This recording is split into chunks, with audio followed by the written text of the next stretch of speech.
The late afternoon sun painted Golden Gate Park in warm honey tones, casting long shadows through ancient oak trees that had witnessed decades of human drama. Children's laughter echoed from distant playgrounds, while joggers traced familiar paths along the winding trails. Dogs strained against leashes, eager to explore every scent and sound. Families spread colorful blankets on the grass, sharing sandwiches and stories as another peaceful San Francisco day slowly faded into evening.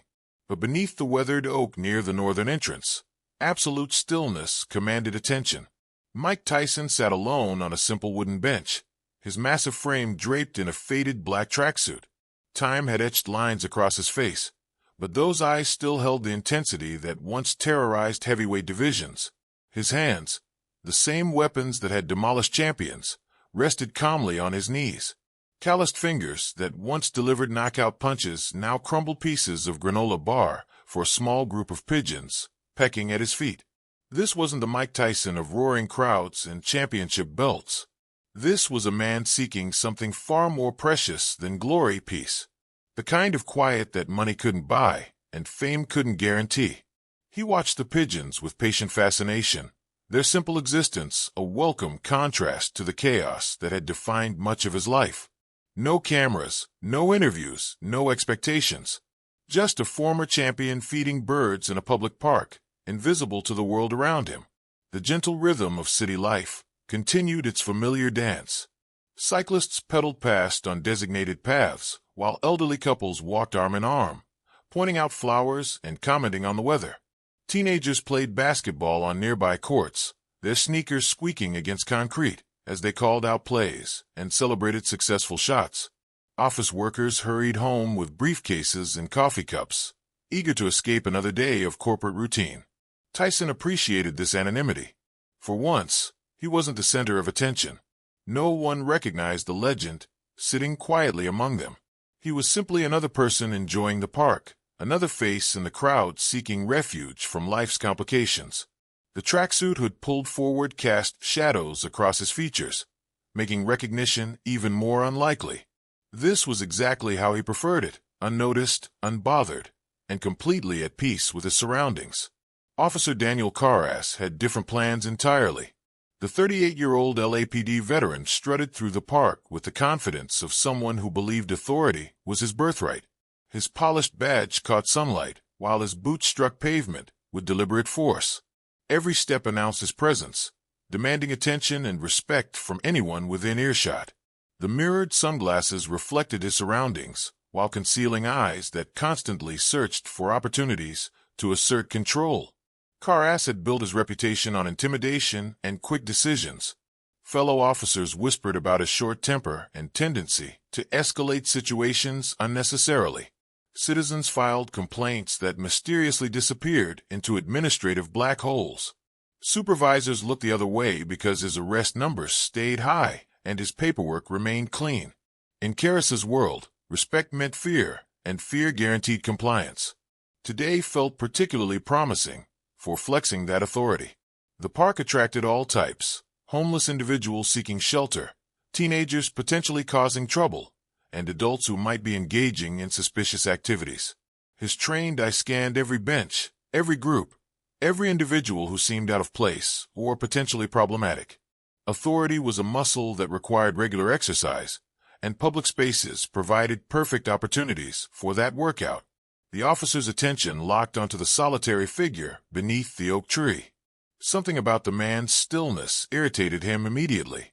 Most people in parks were actively engaged, playing, exercising, socializing, or clearly transitioning from one location to another. This person was simply existing, occupying space without apparent purpose or justification. Even worse, he appeared completely unconcerned about the uniformed officer patrolling nearby. Carras had encountered this type before, individuals who believed they could claim public spaces as personal territory. They sat on benches for hours, sometimes sleeping, sometimes just staring into space. They made other citizens uncomfortable and created problems that required official intervention. This man fit the profile perfectly: alone, motionless, and seemingly indifferent to social expectations about appropriate park behavior. The distance between officer and citizen began closing as Karas altered his patrol route. His boots left the main path, crunching across gravel and fallen leaves as he approached the bench. Other park visitors instinctively stepped aside, recognizing the familiar body language of law enforcement preparing for confrontation. Conversations quieted slightly, while parents pulled children closer, sensing tension building in the previously peaceful afternoon. Tyson remained completely still, his attention focused entirely on the pigeons at his feet. One particularly bold bird had claimed the largest piece of granola and was defending it against smaller competitors. The simple drama playing out on the pavement held more interest than the approaching footsteps or the shadow gradually falling across his bench. This was his moment of peace, and he intended to protect it for as long as possible. The collision of two worlds was now inevitable, a legend seeking solitude and an officer seeking control. Neither man fully understood what was about to unfold, but the afternoon's tranquility was about to shatter in ways that would change everything for both of them forever. Officer Karras's shadow fell across the bench, like a dark cloud blocking sunlight. The pigeons scattered immediately, their wings creating small whirlwinds of dust and feathers as they fled to safer ground. Only Tyson remained unmoved, his attention still focused on the empty space, where his feathered companions had been peacefully eating moments before. His massive hands stayed folded calmly in his lap, showing no acknowledgement of the uniformed presence now looming over him. "Afternoon," Karras announced, his voice carrying the flat authority of someone accustomed to immediate responses. The word hung in the air like a challenge, demanding recognition and reply. When several seconds passed without reaction, the officer's jaw tightened visibly. Public disrespect of his uniform was something he never tolerated, especially from individuals who appeared to be loitering without legitimate purpose. Tyson's eyes remained fixed on the ground where crumbs still attracted occasional brave birds. His breathing stayed deep and steady, the rhythm of someone completely at peace with his surroundings. This wasn't defiance or disrespect. It was simply a man enjoying quiet meditation in a public space. But the officer interpreted silence differently, seeing challenge where none existed and disrespect where only tranquility resided. "I said afternoon," Karras repeated, his tone sharpening considerably. "You deaf, or just choosing to ignore a police officer?" The question cut through the afternoon air like a blade, drawing attention from nearby families and joggers. Children stopped playing to watch the developing confrontation, while parents moved protectively closer to their kids. Everyone sensed something dangerous building beneath the oak tree. Still no response. Tyson's silence wasn't calculated or strategic. He simply had nothing to say to someone whose energy felt so aggressive and hostile. Throughout his life, he had learned to recognize people who brought chaos, wherever they went. This officer radiated exactly that kind of destructive energy, the sort that turned peaceful moments into unnecessary conflicts. The best response was no response at all. Karras stepped closer, his boots now inches from Tyson's feet. "Listen, old man, I don't know what kind of game you think you're playing, but this park isn't your personal bedroom. We've got families here, children playing. They don't need to see some vagrant camping out like he owns the place." The words dripped with assumptions and prejudice, each syllable designed to provoke reaction and establish dominance. The accusation of vagrancy struck particularly deep. Tyson had worked his entire life to escape poverty and homelessness, fighting his way from the streets of Brooklyn to heavyweight championship glory. He had earned everything through blood, sweat, and determination. Now this officer was reducing him to a stereotype based solely on his appearance and location. The irony wasn't lost on him, but anger served no purpose in this moment. "You people love sitting around like you own everything," Karras continued, his voice dropping to a harsh whisper meant only for Tyson's ears. "Just taking up space, waiting for trouble to find you. Well, congratulations, trouble just arrived." The racist undertones were unmistakable now, poisoning the afternoon air with hatred and ignorance that had no place in civilized society. Nearby witnesses began reaching for phones, sensing that something significant was about to unfold. The basketball players on distant courts stopped their game entirely, their attention drawn to the confrontation developing beneath the oak tree.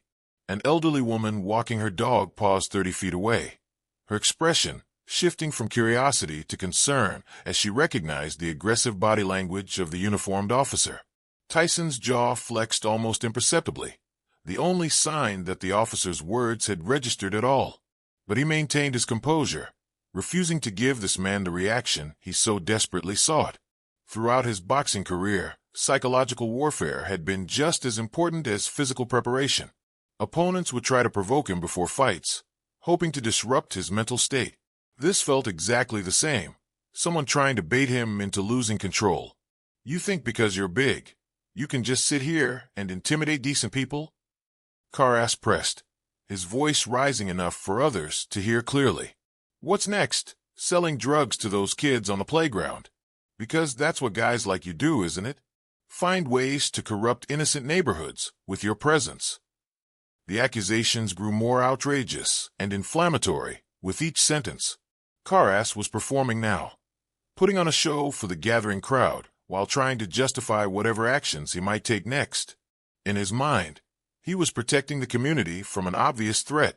In reality, he was manufacturing drama where none had existed moments before.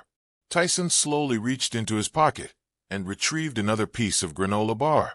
With deliberate, peaceful movements, he crumbled it into small pieces and scattered them on the ground near his feet. Within seconds, the pigeons returned, their hunger overcoming fear as they resumed pecking at the offering.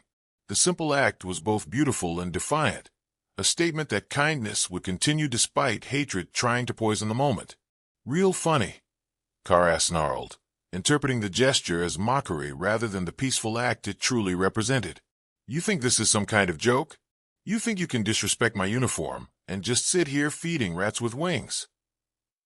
His hand moved to his utility belt, fingers brushing against the baton that hung there like a promise of violence to come.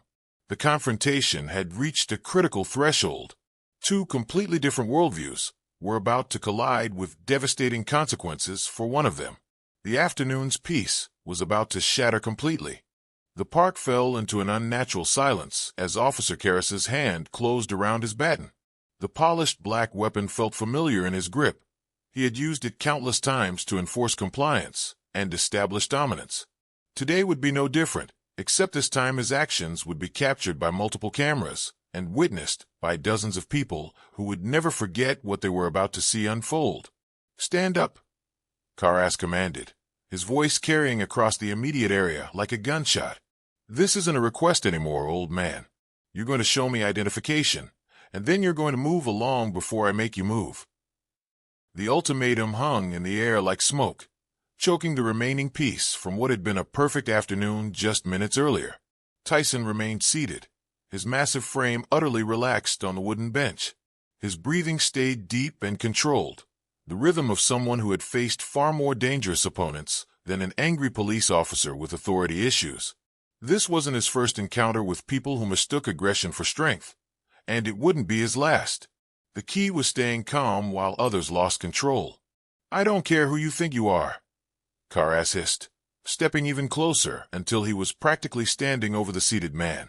You think being some washed-up has-been gives you special privileges? You think your black ass can just sit here like royalty while decent people have to walk around you? The racist venom in his words was now impossible to ignore or deny. The crowd of witnesses continued growing as word spread throughout the park that something major was happening beneath the oak tree. Teenagers abandoned their basketball game entirely, jogging over to get better views of the confrontation. Parents pulled children behind them while simultaneously raising phones to document whatever was about to occur. Everyone sensed they were about to witness something extraordinary. Tyson's hands remained folded peacefully in his lap, but his eyes slowly lifted to meet the officer's gaze. For just a moment, Karas glimpsed something ancient and unshakable in that stare, the look of a man who had faced down killers in boxing rings and emerged victorious. It was a gaze that had intimidated champions and terrified opponents. Now it was focused entirely on him with laser intensity. You're going to regret staring at me like that, Karas threatened, raising his baton in preparation for what he believed would be an easy victory over an elderly troublemaker. The weapon gleamed in the fading sunlight as he brought it up in a practiced arc aimed directly at Tyson's shoulder. This strike would demonstrate his authority and end the confrontation immediately. But the baton never connected with its intended target. At the last possible second, Tyson shifted slightly to his left. The movement was so subtle and precise that it seemed almost supernatural. The weapon whistled harmlessly through empty air before crashing into the wooden bench with a sharp, splintering crack that echoed across the park like a gunshot. The force of his own swing jarred Karras's arm painfully, sending shock waves up to his shoulder. Gasps rippled through the gathered crowd as they realized what had just happened. The elderly man on the bench had just made a trained police officer miss his target completely while barely moving at all. Phones captured every second of the incredible display of skill and composure under pressure. This was already becoming legendary before it was over. Karras stared at his baton in shock, unable to believe that his carefully aimed strike had failed so completely. The weapon remained embedded in the bench wood, vibrating from the impact like a tuning fork. His wrist ached from the unexpected resistance, but his pride hurt far worse than any physical pain. He had just been embarrassed in front of dozens of witnesses and multiple cameras. Rage replaced shock as the officer yanked his baton free and raised it again. This time he aimed for Tyson's ribs in a vicious backhand swing designed to inflict maximum pain and establish his dominance once and for all. The strike came faster and harder than before, powered by fury and desperation to salvage his rapidly deteriorating authority. Again, the weapon never found its target. Tyson's hand moved with impossible speed, intercepting the baton mid-swing and closing around it like a steel trap. His fingers locked onto the weapon with crushing grip strength developed over decades of training and combat. Karras tried desperately to continue his swing, but the baton had become completely immovable, frozen in space by a force he couldn't hope to overcome. The officer pulled back with all his strength, muscles straining against an opponent who seemed carved from granite. Nothing moved. Tyson's grip was absolute, his arm steady as a mountain, while Karras fought uselessly against superior power. Sweat began beading on the officer's forehead as he realized he was completely outmatched in this test of strength.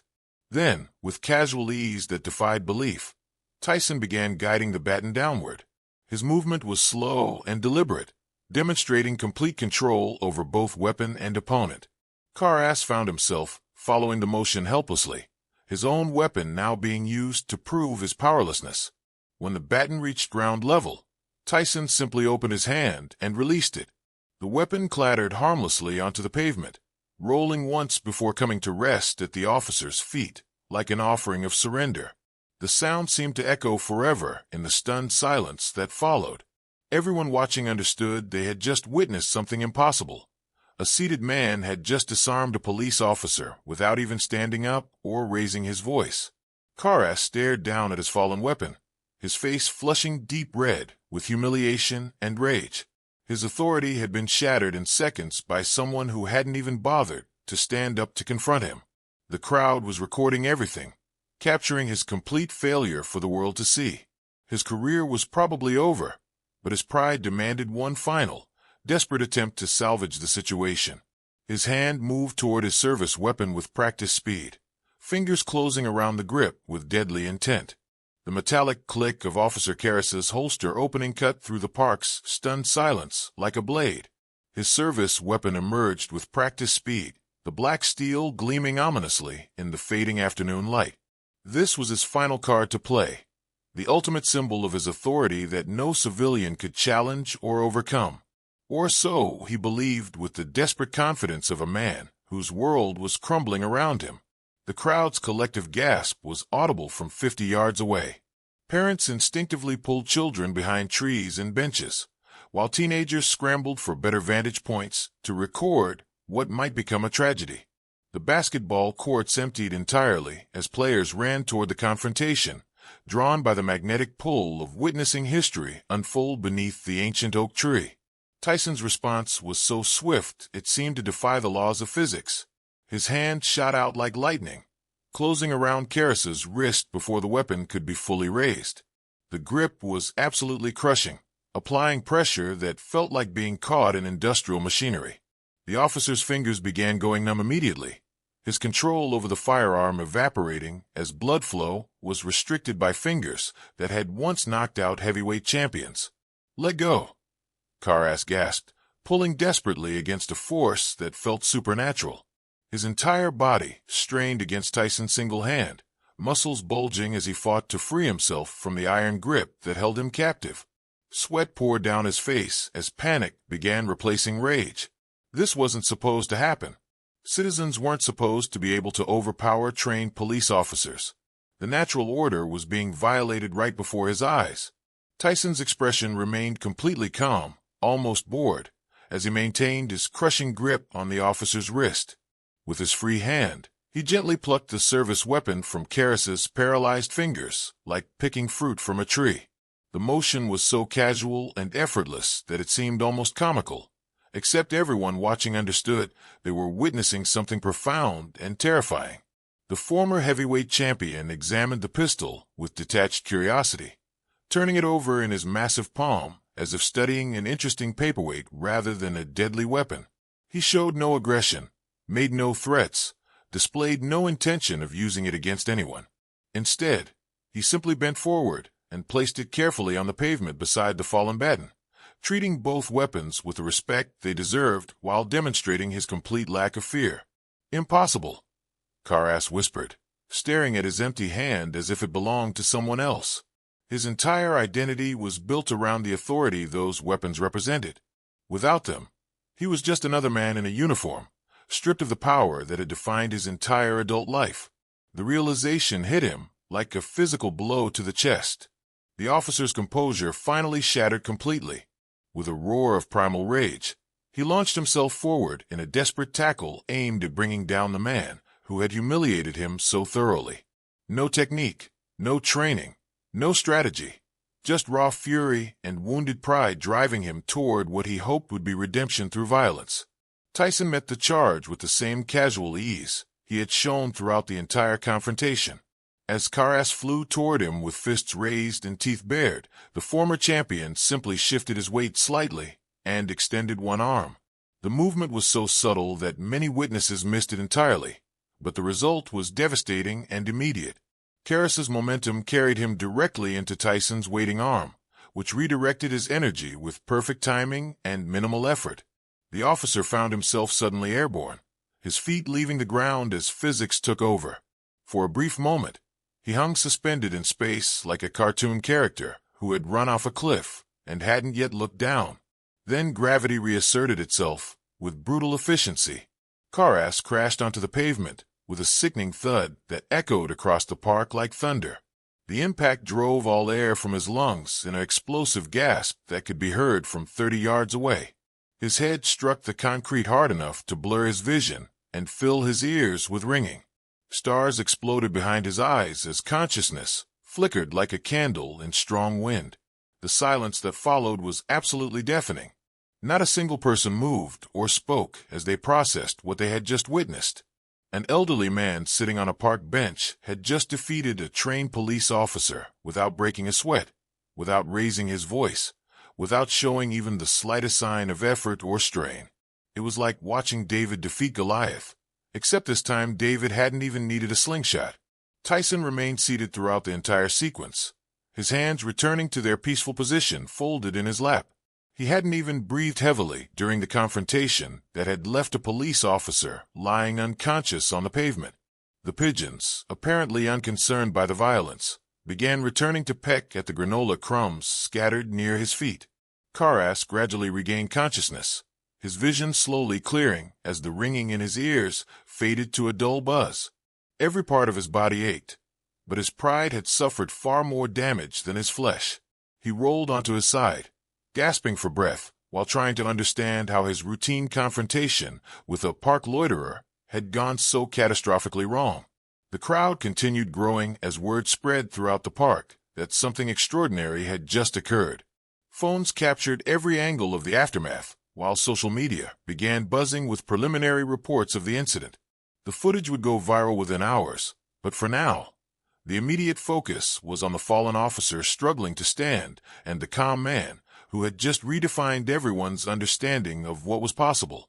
With trembling hands, Carras reached for his radio, his last hope for salvaging any dignity from this disaster. "Officer needs assistance," he gasped into the device, his voice cracking with pain and humiliation. "Immediate backup required." The words tasted like ash in his mouth, each syllable admission of his complete and total defeat. Sirens began wailing in the distance, growing closer with each passing second. The wailing sirens pierced through the park's evening air like mechanical banshees, their urgent song drawing attention from every corner of the sprawling green space. Red and blue lights began flashing through the trees as multiple patrol cars converged on the scene, their tires squealing against pavement as officers responded to their colleagues' desperate call for backup. What they would find beneath the oak tree would challenge everything they thought they knew about power, authority, and justice.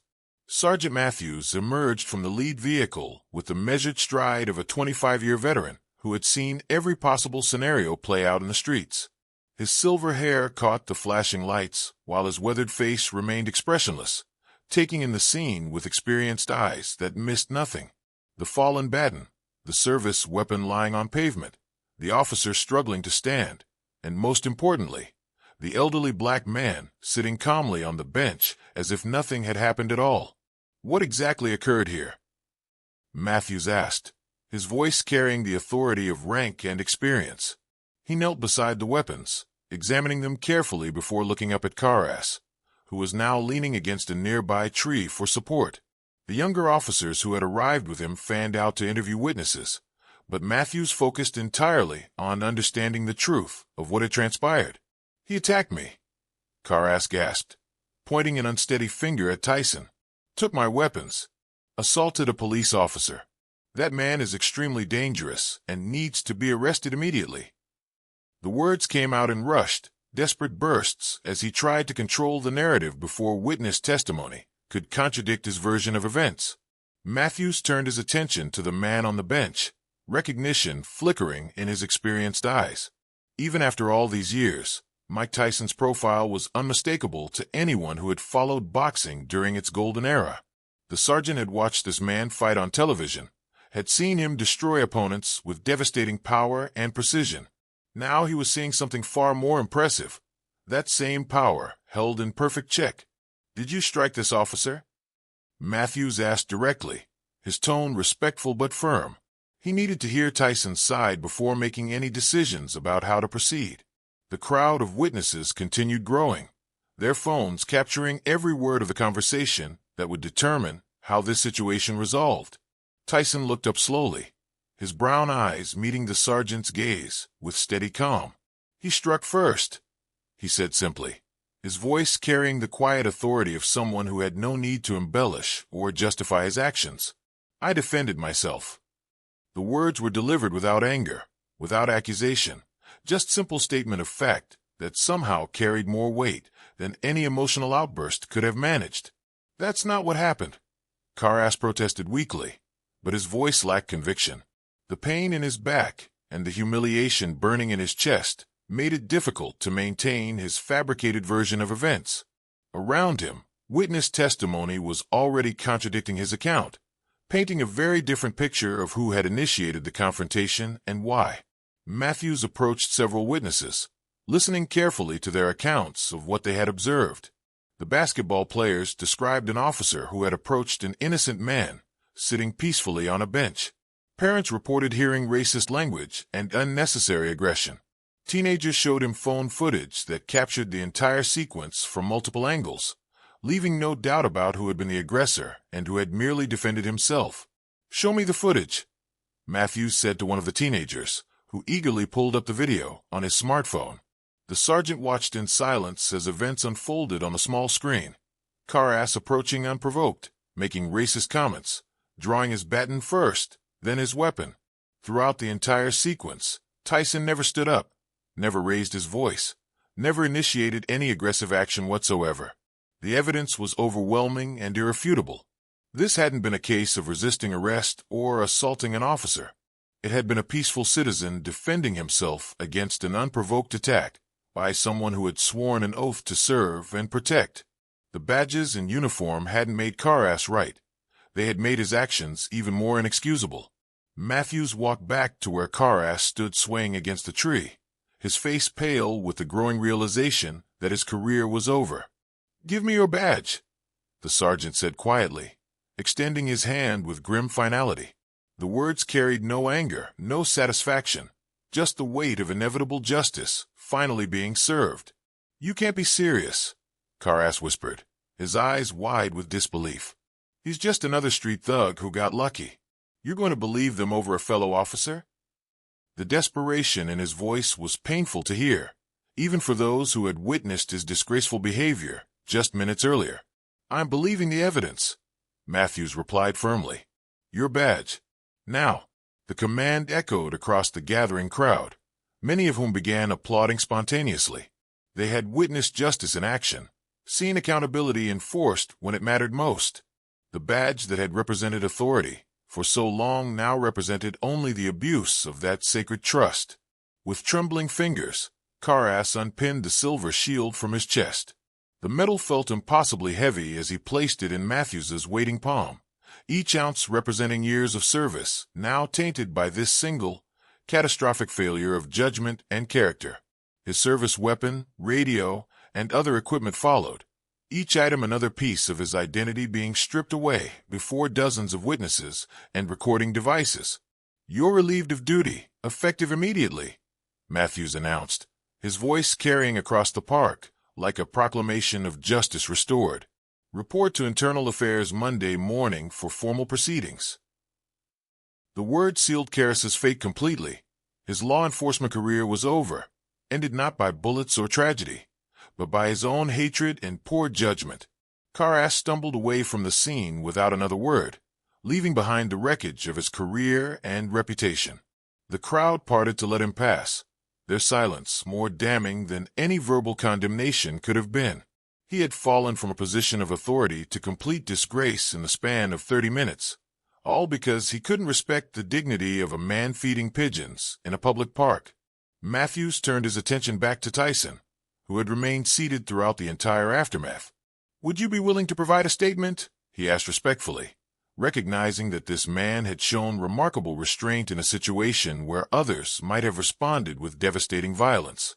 Tyson stood slowly, his imposing frame rising from the bench like a monument to controlled power. Even in his 60s, he commanded respect through presence alone. He looked down at the fallen weapons, then at the officer who had treated him with dignity, and finally at the crowd of witnesses who had seen truth triumph over abuse of authority. "He's had enough," Tyson said simply, his voice carrying across the hushed park like a benediction. With those 3 words, he showed more grace and mercy than his attacker had ever deserved. The former champion walked away from the scene with the same quiet dignity he had maintained throughout the entire confrontation, leaving behind a crowd that would never forget witnessing real power in action. True strength, they had learned, wasn't about weapons or badges or the ability to hurt others. It was about knowing when to fight and when to show mercy, when to use force, and when restraint spoke louder than violence. Sometimes the most powerful response was no response at all, and sometimes justice came not from fists, but from simply refusing to surrender one's dignity in the face of hatred and ignorance.